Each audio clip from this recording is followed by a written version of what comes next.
Kita lanjut lagi ya. Tapi saya izin off cam karena ternyata jaringan saya juga nggak bagus. Saya baru tahu ya kalau Google Meet itu ternyata ada batasannya juga. Mohon maaf ya teman-teman karena saya belum punya Zoom yang berbayar, jadi kita pakai Google Meet dulu. Oke, kita lanjut.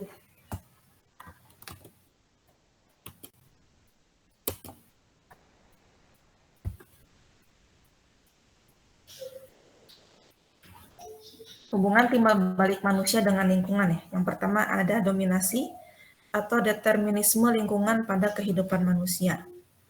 Di sini saya ambil satu contoh kasus ya.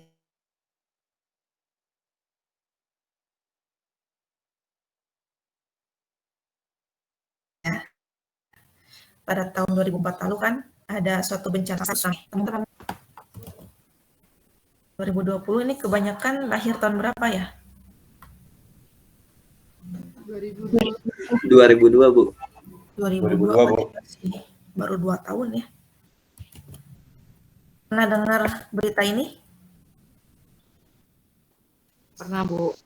Nah, ini salah satu contoh di mana ada determinisme atau dominasi dari lingkungan terhadap manusia atau terhadap masyarakat yang ada di lingkungan tersebut. Jadi pada tahun 2004 itu ada tsunami yang paling besar pada saat itu di Aceh yang memakan kurang lebih 250.000 korban jiwa ya. Tidak hanya di Indonesia yang berduka, tapi satu dunia pun berduka pada saat itu.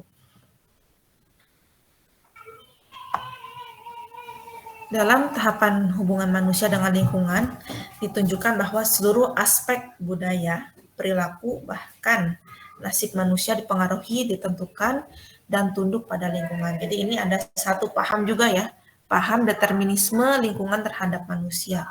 Menurut paham tersebut, menurut pakar-pakar yang menganut paham tersebut bahwa manusia itu sangat dipengaruhi, ditentukan, bahkan tunduk kepada lingkungan di mana dia tinggal. Menurut Ibnu Khaldun, dalam kehidupan berkelompok misalnya, ia menyatakan bahwa bentuk-bentuk persekutuan hidup manusia muncul sebagai akibat dari interaksi iklim, geografi, dan ekonomi. Ketiga bahan dari lingkungan itu juga bersifat sangat menentukan corak temperamen manusia. Ya, contohnya manusia di pegunungan dengan manusia di pesisir pantai. Kalau di pegunungan kan temperamennya tidak terlalu tinggi. Kalau orang-orang yang tinggal di pesisir pantai, jangan jauh-jauh lah ya. Kita yang di Karawang, yang di tempat panas, dekat laut, biasanya memiliki temperamen yang lebih tinggi dibanding masyarakat yang hidup di pegunungan. Biasanya mereka lebih kalem, lebih tenang dibanding kita ya. Bahkan tadi yang kalau teman-teman ingat di slide awal, manusia itu dapat beradaptasi dengan lingkungannya. Ya. Contohnya saya, ketika saya tinggal di Bandung, dengan tinggal di Karawang itu saya merasakan ada perbedaan dari temperamen atau emosi ya. Kalau di sini tuh rasanya lebih cepat marah dibanding ketika tinggal di Bandung yang suhunya lebih dingin, walaupun dari jarak itu tidak terlalu jauh. Kalau Bandung itu kan bisa dibilang daerah pegunungan, sedangkan di sini adalah dataran rendah atau dekat laut. Menurut Pramoedya Sunu, terdapat 2 jenis bencana akibat, maaf ini typo, akibat rusaknya daya dukung lingkungan. Yang pertama, kerusakan faktor internal, contohnya tadi tsunami ya. Kerusakan ini yang berasal dari alam itu sendiri, sehingga akan sangat sulit dihindari. Kemudian tidak sedikit kejadiannya dalam waktu singkat, artinya bisa saja kejadiannya itu sering ya, berkala atau dalam jangka waktu atau durasi yang lebih panjang. Dan akibat atau dampak yang diterima oleh masyarakat tersebut akan berjangka panjang. Contohnya kayak tadi tsunami, ya saya ambil contohnya tsunami, itu kan kerusakannya cukup parah dan kita memerlukan waktu yang sangat panjang untuk memulihkannya kembali. Ya. Selain itu, misalnya gunung meletus, Gunung Merapi. Ketika Gunung Merapi meletus, itu kan sangat lama ketika manusia atau masyarakat di sekitar itu untuk memulihkan dirinya maupun lingkungannya sendiri. Lalu upaya apa yang harus dilakukan? Tadi kan ada faktor penyebab, kemudian dampak atau isu lingkungan dan upaya ya. Upaya yang dilakukannya adalah kita harus bersiaga.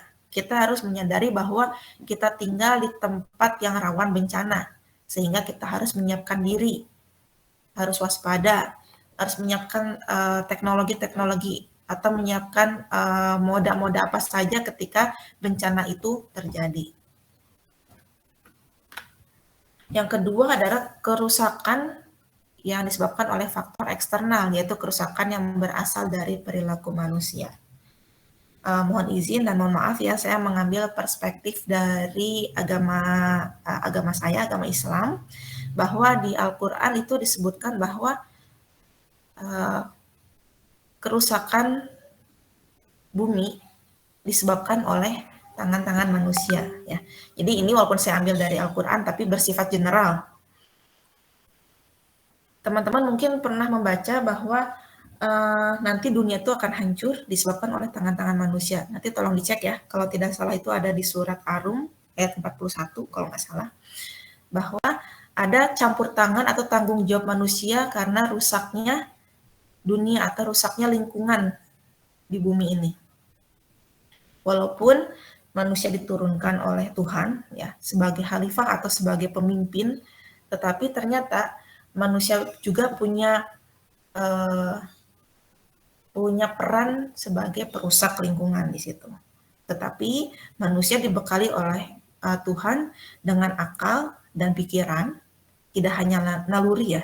Kalau misalnya hewan itu kan hanya diberikan naluri, sedangkan kita diberikan naluri, akal, dan pikiran. Sehingga di sini kita diberi tanggung jawab yang lebih untuk menjaga, selain sebagai pemimpin atau khalifah, kita juga dibebani untuk menjaga atau diamanahi untuk menjaga lingkungan kita, menjaga bumi kita di mana tempat kita tinggal. Nah, faktor eksternal ini berasal dari perilaku manusia dengan alasan untuk meningkatkan kualitas atau taraf hidup manusia, meningkatkan ekonomi dan sebagainya ya. Contohnya industrialisasi. Pernah ada sejarah sejarah tentang industrialisasi ini kan, yang menyebabkan atau melahirkan gerakan-gerakan aktivis lingkungan. Kemudian penggunaan bahan bakar fosil yang ternyata lama-kelamaan akan merusak lingkungan sekitar. Lalu penggunaan bahan yang sulit terdegradasi. Jadi ini faktornya eksternal, isunya adalah kerusakan-kerusakan lingkungan akibat industrialisasi, banyak sekali ya. Misalnya pengerukan atau eksploitasi bahan baku yang berlebihan. Dari prosesnya menyebabkan kualitas udara menurun misalnya. Kemudian efek sampingnya adalah dampak-dampak lingkungan terhadap air, misalnya badan air menjadi menurun kualitasnya dan sebagainya ya. Penggunaan bahan bakar fosil, eksploitasi bahan bakar batu bara yang berlebihan. Lalu penggunaan bahan yang sulit terdegradasi, contohnya styrofoam, plastik, dan sebagainya. Upaya apa yang harus dilakukan oleh seorang manusia atau oleh masyarakat, itu dengan salah satunya sustainable development, penggunaan energi baru dan terbarukan, menerapkan 4R. 4R itu apa?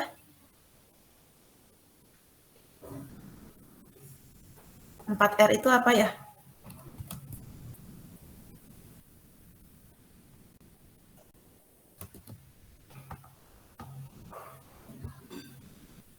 Suara saya terdengar nggak? Khawatir saya tadi ngomong sendiri, tapi Ibu. 4R itu apa ya? reuse, recycle, sama replace, Bu. Reuse, recycle, dan replace. Nah, menyambung dari slide sebelumnya ya. Di sini ada, saya sempat menyinggung sustainable development. Sustainable development atau pembangunan berkelanjutan merupakan pembangunan yang memenuhi kebutuhan manusia masa kini tanpa mengurangi kemampuan generasi mendatang untuk memenuhi kebutuhan mereka sendiri. Sebetulnya slide ini pernah saya sampaikan di pengantar teknik lingkungan, tapi nggak apa ya, saya masukin lagi. Lalu konsep pembangunan berkelanjutan itu adalah mencoba memperbaiki masalah keadilan antar generasi. Artinya jangan sampai generasi kita mengeksploitasi secara berlebihan sampai kita melupakan generasi yang akan datang. Nah, di sini ada peran seorang teknik lingkungan atau seorang engineer dari lingkungan. Bagaimana caranya supaya generasi yang mendatang itu tetap dapat menikmati udara segar seperti sekarang, menikmati air yang bersih seperti sekarang, menikmati tanah yang subur seperti sekarang. Ya. Walaupun kita tetap melaksanakan pembangunan berkelanjutan, pembangunan jangka panjang, tetapi kita tetap memperhatikan sisi kelestarian lingkungan. Seperti itu ya. Pembangunan berkelanjutan sebagai alternatif model pembangunan. Nah, ini ada 3 pilar utama dari pembangunan berkelanjutan. Yang pertama ada pengembangan ekonomi, pengembangan sosial, lalu ada perlindungan lingkungan bagi generasi mendatang. Jangan sampai kita memikirkan pemerintah itu hanya memikirkan bagaimana pengembangan ekonomi, bagaimana meningkatkan makroekonomi, juga mikroekonomi yang ada di bawahnya gitu ya. Bagaimana cara menghindari resesi ya yang udah menjadi wacana, kita akan menghadapi resesi di tahun 2023. Mengembangkan lalu jangan sampai juga kita hanya memikirkan pengembangan sosial. Ya, walaupun sekarang sudah ada disrupsi ya dari sosial itu sendiri. Tetapi kita juga harus memikirkan bagaimana perlindungan lingkungan supaya generasi mendatang juga bisa menikmati seperti kita sekarang. 2 konsep inti. Yang pertama ada kebutuhan. Yang kedua ada keterbatasan. Kebutuhan, ya ini kebutuhan utama pihak miskin yang semestinya diberi prioritas. Maksudnya apa sih? Di dunia ini kita mengenal adanya negara maju, negara berkembang, dan negara tertinggal. Negara maju ini kita melihatnya, ya kalau kita dari perspektif negara berkembang ya, melihat negara maju itu terlihat seperti wah keren, negaranya itu bersih, ya hidupnya makmur, dan sebagainya. Kenapa mereka bisa seperti itu? Contohnya, teman-teman di sini mungkin ada yang pakai iPhone. Ya. iPhone itu produk mana sih? Produk Amerika. Ya. Tapi mereka tidak memproduksinya di negaranya sendiri. Dengan alasan apa? Untuk mengurangi polusi. Ya. Jadi pindahkan ke negara berkembang supaya nanti polusinya pindah ke situ gitu ya. Artinya negara mereka tetap maju tanpa adanya kerusakan lingkungan. Nah, negara-negara seperti kita nih yang terkena dampaknya. Artinya dari konsep pembangunan berkelanjutan ini harus memperhatikan kebutuhan pihak miskin. Ya, kita bisa dibilang lah masih negara berkembang ya, mungkin cenderung bisa dibilang negara miskin ya dibanding negara-negara yang lain seperti Amerika gitu. Sebagian negara di Eropa, sebagian negara di Amerika, sebagian negara di Asia ya seperti Korea Selatan, Cina. Nah, kita masih bisa dibilang negara yang miskin. Makanya ketika pihak-pihak yang bertanggung jawab untuk membuat konsep pembangunan berkelanjutan harus memperhatikan kebutuhan dari pihak yang miskin. Lalu yang kedua adalah keterbatasan. Ini keterbatasan lingkungan yang menyediakan kebutuhan masa kini dan masa yang akan datang. Seperti yang tadi sudah dijelaskan ya.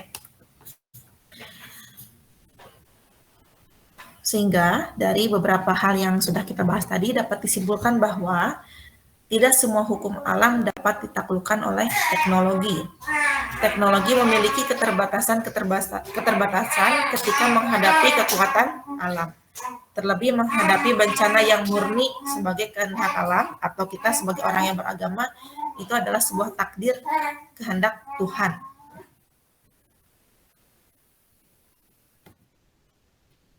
Kemudian ada teori determinisme lingkungan. Yang pertama, pengaruh iklim terhadap populasi manusia. Di sini ternyata populasi manusia itu sangat dipengaruhi oleh lingkungan. Lingkungan di sini apa? Yaitu iklim. Perbandingan populasi manusia di kutub, di iklim subtropis, kutub itu kan iklim dingin ya, iklim subtropis, tropis, iklim sedang, dan iklim dingin. Kira-kira populasi manusia terbanyak itu adanya di iklim yang mana ya, teman-teman? Dan yang paling sedikit yang mana? Pertanyaan terakhir, mengapa seperti itu?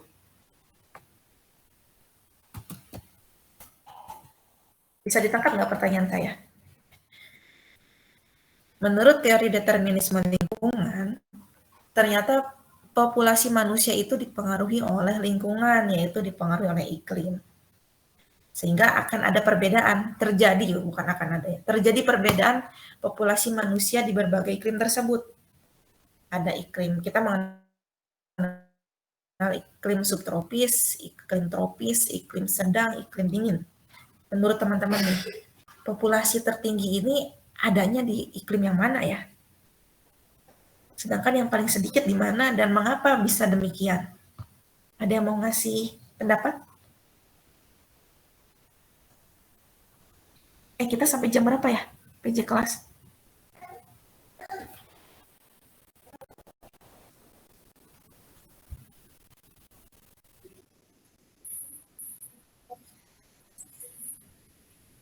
Jam 4:10. Oke, masih ada waktu ya.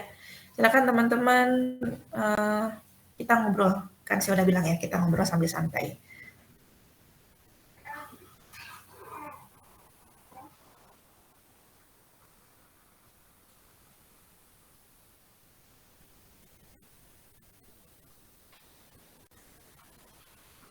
Ayo dong, walaupun udah sore, hari Jumat, tetap semangat ya, teman-teman angkatan 2020.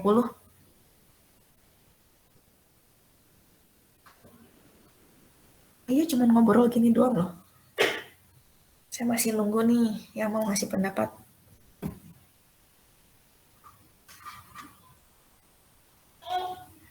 Hari ini saya yang berbicara ya. Pertemuan berikutnya seperti biasa gantian teman-teman yang presentasi. Jadi tolong dibagi berapa kelompok ya.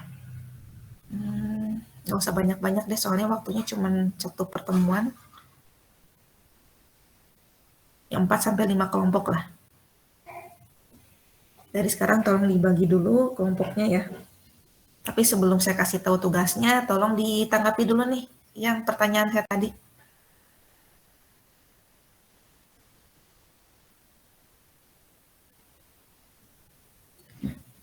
Oke, sekarang saya balik pertanyaannya.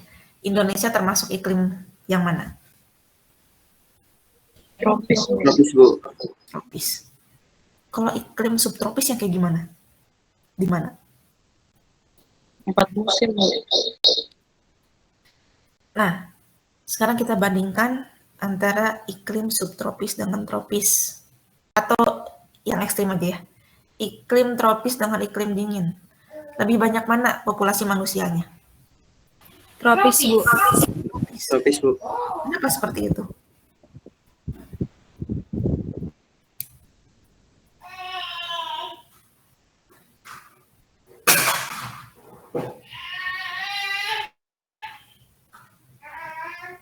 Kenapa ya?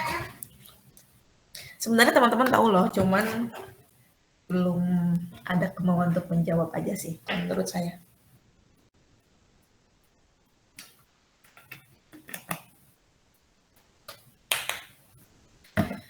Entah masih malu-malu, masa masih malu-malu, ya udah semester 5 nih. Udah pada kenal juga kan? Udah sering ketemu.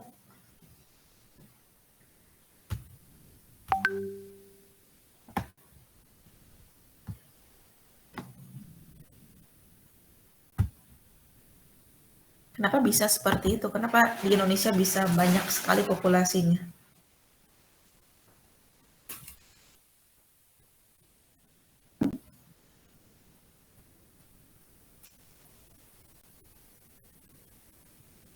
Izin menjawab. Kalau menurut saya, kalau di iklim yang ekstrim itu manusia susah untuk beradaptasi sama lingkungannya.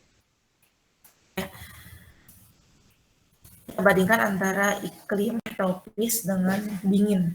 Artinya manusia juga walaupun diberi akal ya, diberi atau dikaruniai akal dan pikiran, tetapi manusia punya keterbatasan. Artinya di dalam situasi tertentu manusia tidak bisa bertahan lama. Hanya orang-orang yang memiliki kelebihan yang bisa bertahan di iklim yang ekstrim. Kalau Indonesia kan termasuk iklim yang sangat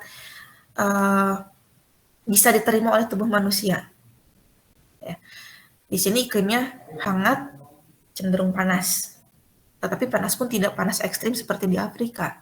Sehingga manusia bisa bertahan lama di sini, bisa hidup dengan nyaman di iklim tropis. Karena itu manusia banyak sekali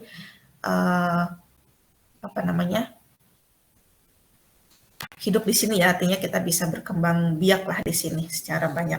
Makanya Indonesia terkenal dengan penduduknya sangat banyak dan juga padat di beberapa daerah tertentu ya.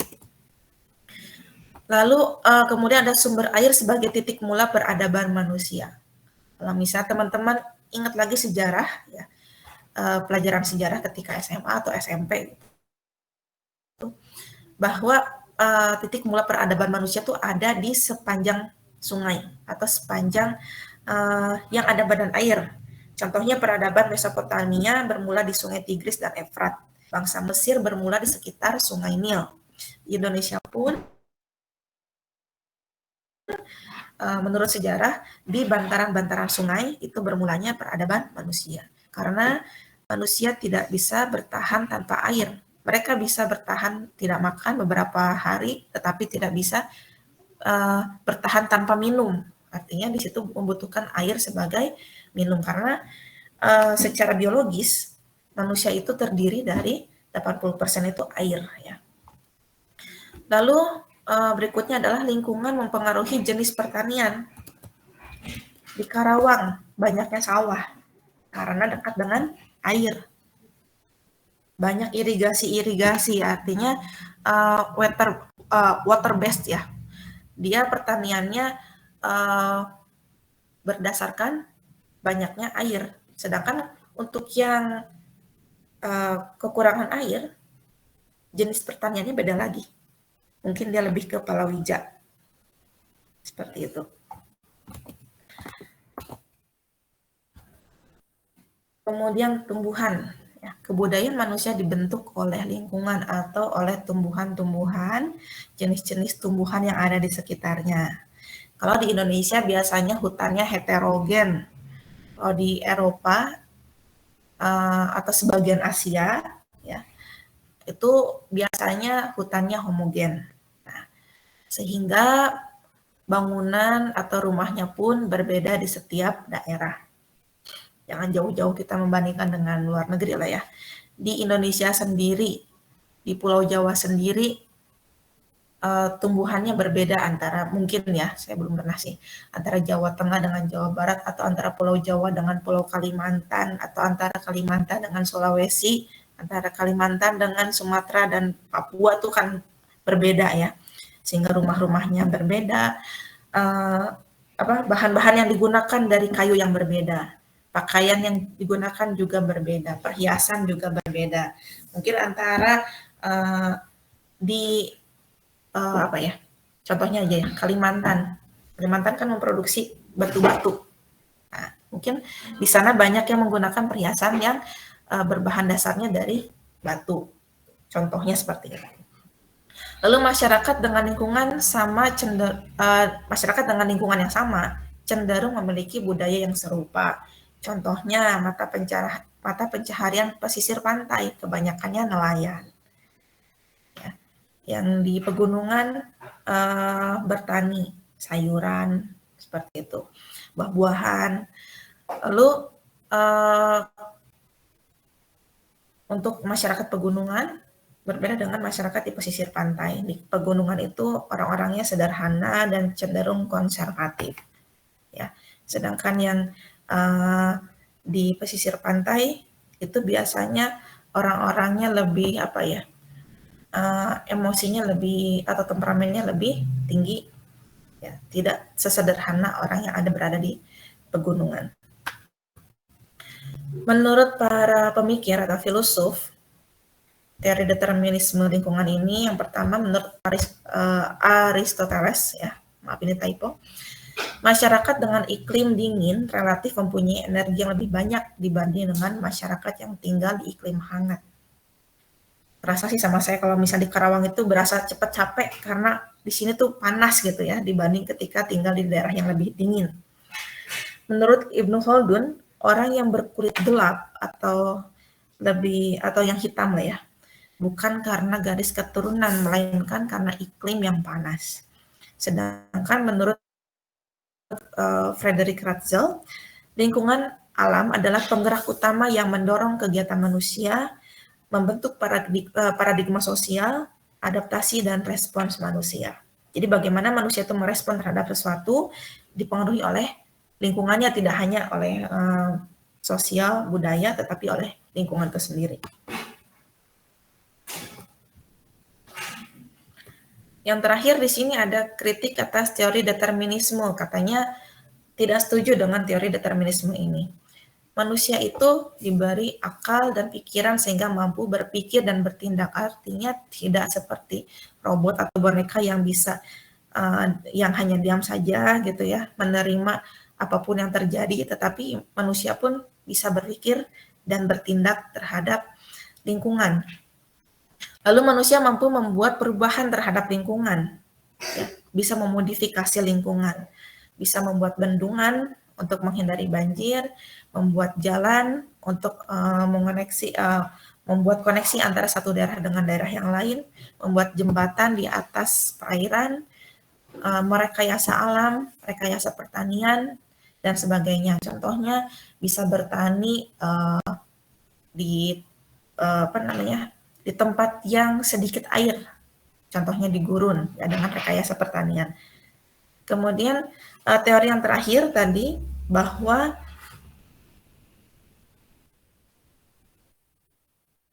orang berkulit gelap itu bukan karena garis keturunan melainkan iklim yang panas, tetapi ada yang mengkritik pemikiran tersebut ya, bahwa orang kulit hitam yang sudah lama tinggal di iklim sedang atau iklim dingin tetap berkulit hitam, tidak berubah karena adanya faktor genetik. Ya, seperti itu ya teman-teman. Nah, itu sedikit pembahasan kita mengenai sosiologi lingkungan. Sebetulnya masih banyak ya tentang sosiologi lingkungan, tetapi kita tidak perlu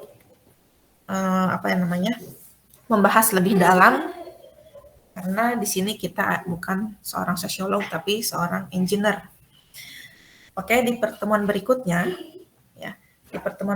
saya minta ambil satu contoh kasus dari setiap kelompok. Silakan ambil satu contoh kasus. Di situ teman-teman menjelaskan kenapa sih suatu kasusnya bencana ya, baik itu bencana alam, akibat faktor internal maupun faktor eksternal. Faktor eksternal saya sebutkan satu contoh. Ini juga pernah saya sampaikan ya sama teman-teman. Sejarah diperingatinya Hari Sampah Nasional, yaitu ketika terjadi suatu ledakan di TPA Lui Gajah. Itu kan bukan karena faktor alam, tetapi karena faktor manusia yang lalai. Sehingga terjadi bencana yang cukup dahsyat ya pada saat itu, tahun 2005 kalau nggak salah. Nanti coba dicek lagi, tanggal 21 Februari tahun 2005. 21 Februari itu diperingati sebagai Hari Sampah ya. Hari Bumi tanggal 22 April, sedangkan Hari Lingkungan Hidup Sedunia tanggal 5 Juni.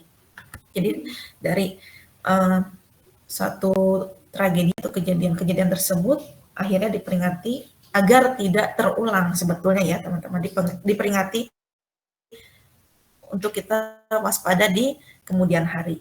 Nah, nanti teman-teman ketika sudah membagi kelompok, silakan mau kelompoknya lintas kelas karena penilaian tetap penilaiannya per individu. Ambil satu contoh kasus bencana, baik bencana alam maupun bencana yang karena faktor eksternal, nanti coba didiskusikan, dicari faktornya kenapa, dampak yang dialami oleh masyarakatnya apa, dan upaya yang dilakukan agar hal itu tidak terjadi di kemudian harinya seperti apa. Ya.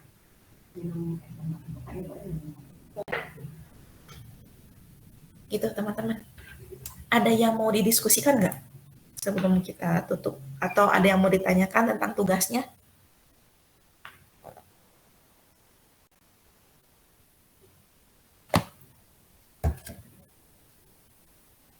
Bisa dipahami nggak tugasnya?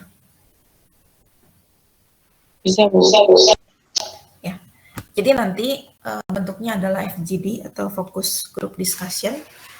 Antara satu presenter dengan yang lainnya saya minta diskusi ya. Ada berjalan diskusi antara yang memaparkan dengan teman-teman sebagai audiens seperti biasa. Gitu. Paham ya? Bisa dipahami ya?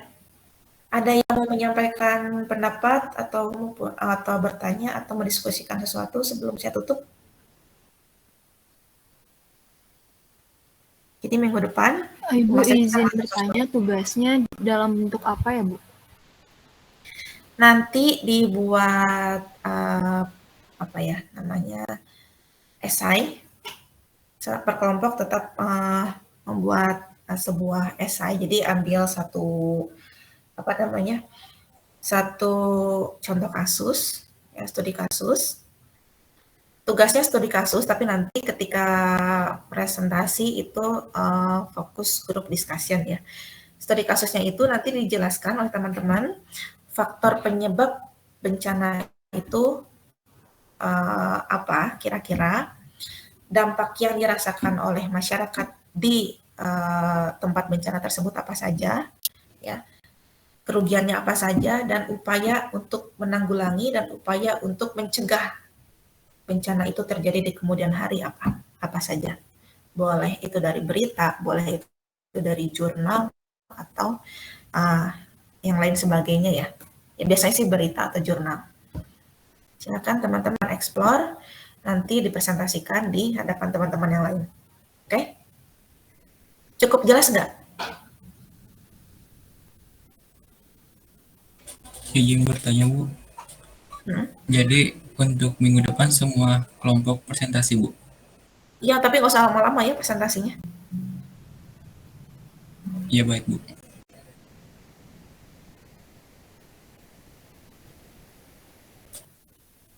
Coba dibuat hasil diskusi antar kelompok itu dibuat compact. Jadi ketika nanti teman-teman bikin slide presentasi atau PowerPoint dibuat compact atau singkat tapi padat. Jadi nanti teman-teman banyak berbicara aja di situ. Ya sekitar 15 menit atau 20 menit per kelompok. Nanti tanya jawab cukup 5 menit aja. Bentar,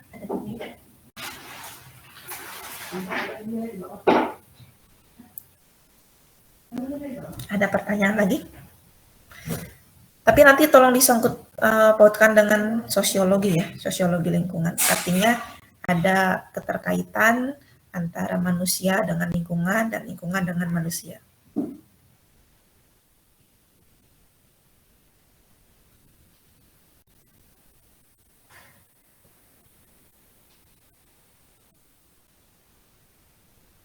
Pengumpulan tugasnya sehari sebelum presentasi, artinya teman-teman mengumpulkan ke saya hari Kamis.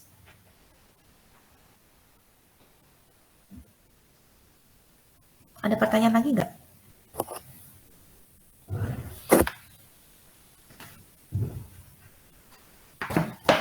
Oke, kalau nggak ada pertanyaan, saya ambil sedikit kesimpulan bahwa di sini perlu adanya kajian sosiologi lingkungan bagi teman-teman yang memiliki background atau latar belakang teknik lingkungan. Untuk apa? Untuk fondasi teman-teman ya ketika nanti mau observasi atau membuat suatu kajian yang ada hubungannya dengan dengan sekelompok masyarakat di suatu daerah tertentu. Dan itu saya yakin sih sebagian dari teman-teman akan mengalaminya, membuat sebuah kajian dari ya entah itu AMDAL, entah itu UKL, UPL, atau hanya feasibility study dalam suatu proyek. Oke. Kalau nggak ada pertanyaan, saya tutup sampai di sini. Nggak apa-apa ya? Terima kasih atas kehadiran dan partisipasinya. Selamat sore. Wassalamualaikum warahmatullahi wabarakatuh. Waalaikumsalam warahmatullahi wabarakatuh.